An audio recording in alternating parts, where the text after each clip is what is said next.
হরে কৃষ্ণ, জয় রাধে। অষ্টাদশ পুরাণ কাহিনী সমগ্র থেকে, নারদীয় পুরাণ থেকে এখন শুরু হচ্ছে ভদ্রশীলের কাহিনী। হরি ওম নমো ভগবতে বাসুদেবায়। ওম নমো ভগবতে বাসুদেবায়। ওম নমঃ ভগবতে বাসুদেবায়।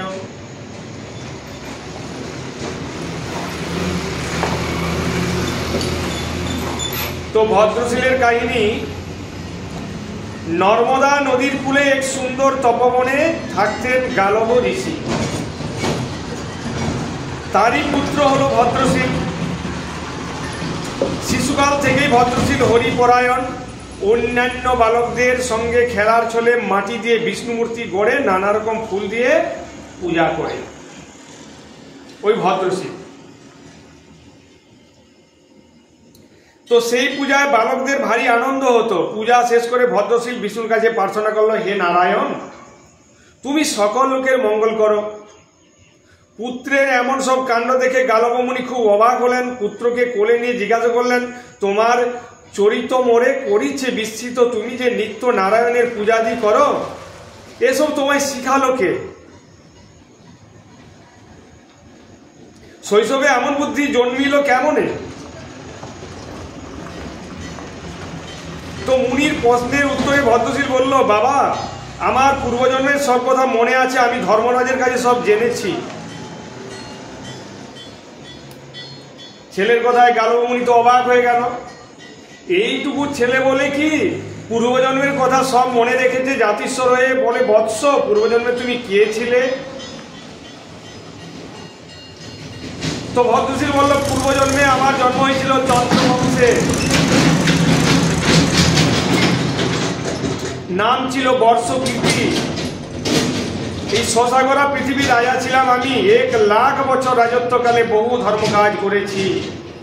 হে তাতো, আমি বহু অধর্ম কাজও করেছি। কুসঙ্গে পড়ে বহু পাপ কাজে লিপ্ত হলাম। সেই পাপের ফলে আমার সকল পুণ্য ক্ষয় হয়ে গেল। ক্রমে ক্রমে বেদ মার্গ ত্যাগ করে সকল যজ্ঞ নষ্ট করলাম। আর প্রজারাও দুর্বৃত্ত হয়ে উঠলো। আমার দুষ্কর্ম দেখে প্রজারাও পাপ কাজে মেতে উঠল।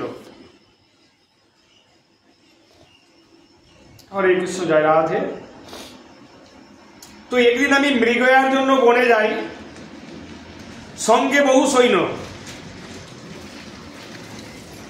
আর বহু হরিণ বধ করলাম।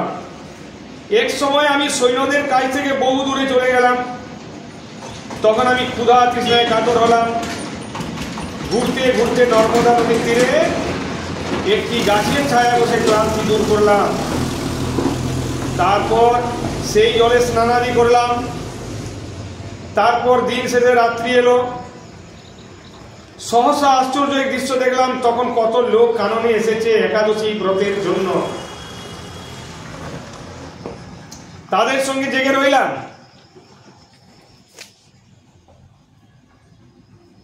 সারাদিন পরিশ্রমে দেহ ছিল ক্লান্ত। সারাদিন কোনো আহার জোটেনি। ক্ষুধায় কাতর থাকলেও সারা রাত্রি জেগে কাটালাম। অতি দুর্বলতার কারণে প্রাণবায়ু বিসর্জন হলো। হে পিতা, এর পরের আশ্চর্য ঘটনা শোনো। বিশাল দাঁতওয়ালা যমদূতগণ এসে আমাকে বেঁধে ফেলল। কাঁটাযুক্ত পথে আমাকে বহু কষ্টে যমপুরীতে নিয়ে গেল। চিত্রগুপ্ত তার খাতা খুলে আমার পাপ পুণ্যের হিসাব দেখলেন।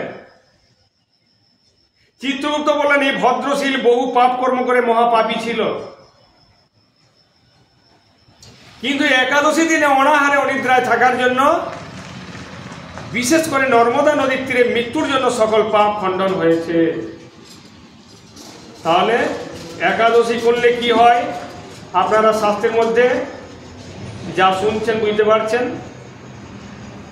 ওই ভদ্রশীলের অনেক বড় বড় পাপ ছিল, কিন্তু তিনি পূর্বজন্মের সমস্ত কথা তার বাবাকে শোনাচ্ছেন। বলছেন,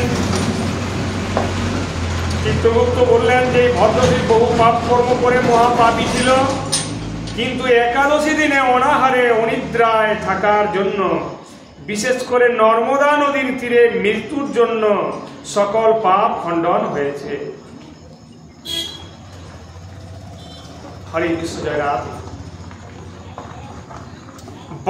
বামন রায় চিত্রগুপ্তের কথা শুনে আমাকে নমস্কার জানিয়ে দূতগণের উদ্দেশ্যে বললেন, যারা পৃথিবীতে ধার্মিক হবে, যারা একাদশী ব্রত করবে, তাদেরকে আমার এখানে আনবে না। তারা শ্রী হরিচরণ তলে শরণ নিতে শিক্ষা দেয়, তারা শুদ্ধ চরিত। যারা গুরুর সেবা করে, নিজ ধর্ম পালন করে, সৎপাত্রে আনন্দ দান করে হরি কথা শুনতে যায়, তোমরা তাদের কাছে যাবে না। যমদূতগণকে বলছেন। যারা একাদশী ব্রত কিংবা জন্মাষ্টমীর ব্রত পালন করে না, যারা অপরের নিন্দা করে হর্ষ ভরে, সাধুর দেখে দোষ, বিপ্রের সম্পদ হরণ করে, মানে ব্রাহ্মণের সম্পদ হরণ করে, তাদেরকেই আমার কাছে নিয়ে আসবে বহু কষ্ট দিতে দিতে। যারা বিষ্ণু পূজা করে না, পরন্তু বিষ্ণু উপাসক বিদ্বেষী, কখনো বিষ্ণু মন্দিরে যায় না, তাদেরকে বেঁধে আনবে আমার এখানে। হে পিতা, আমি যমরাজের এমন কথা শুনে অনুতাপে দগ্ধ হলাম, তাতেই আমার সব পাপ ক্ষয় হয়ে গেল।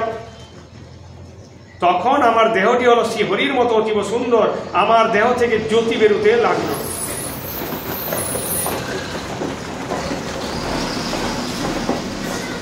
তো তাই দেখে যমরাজ আবার আমাকে প্রণাম করে নানান স্তুতি করলেন। যম আমাকে এভাবে সম্মান দেখানোর জন্য যমদূতগণ অবাক হয়ে চেয়ে রইল। তারপর ধর্মরাজ আমাকে দিব্য বিমানে বসিয়ে বৈকুণ্ঠে পাঠিয়ে দিলেন। সেখানে বহু কল্পকাল সুখে বাস করে, তারপরে দীর্ঘকাল ইন্দ্রলোকে বাস করে শেষে আপনার পুত্ররূপে জন্মালাম। হরির কৃপায় আমি হই জাতিশ্বর, মনোমধ্যে পূর্ব কথা আগে জাগে নিরন্তর। হে পিতা, তাই আমি শ্রী হরির পূজা করি আর একাদশী ব্রত পালন করি।